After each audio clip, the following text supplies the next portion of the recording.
We're back now with John Bolton. He served as National Security Advisor to President Trump, an experience which convinced him Trump should not be president again.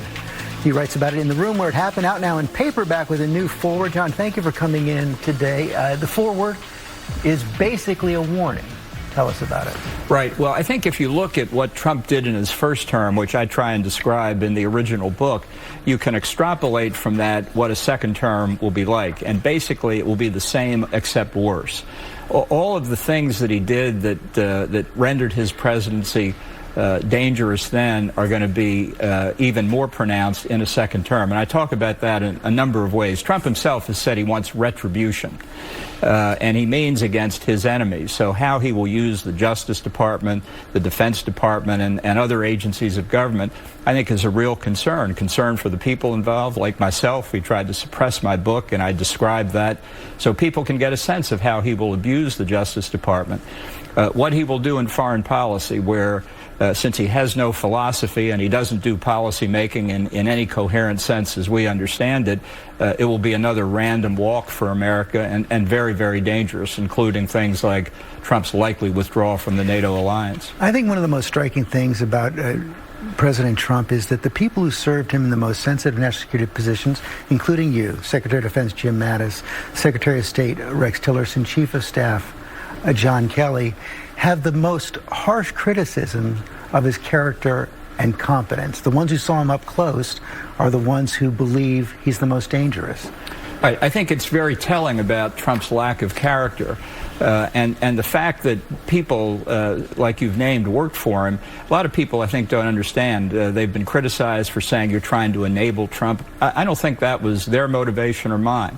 I think we all felt, I certainly did, that the gravity of the responsibilities Trump had, the impact of the decisions any American president makes in the national security field would discipline him, as it did every other prior president, and help bring us more coherent policy.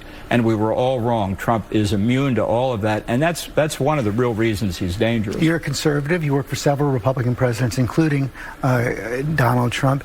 How do you explain, given the fact that you and so many of your colleagues have such harsh criticisms of the president, why so many Republican office holders and even Republican voters are still flocking to him? Well, I think there's good news and bad news there. I continue to believe Trump is an aberration, and I think when he disappears from the scene, his influence in the Republican Party will diminish greatly. Since he has no philosophy, there's no coherence to carry on.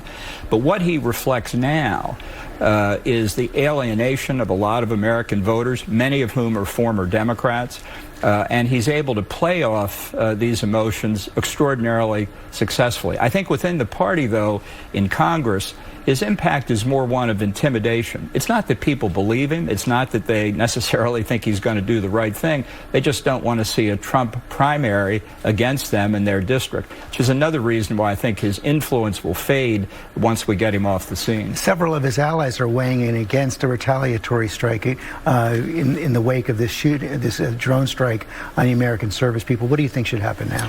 Well, I think that first you have to ask what are we really looking at? Is it the conflict in the Middle East, or is it the cause of the conflict? And I think we should address the cause, because the conflict is simply Iran.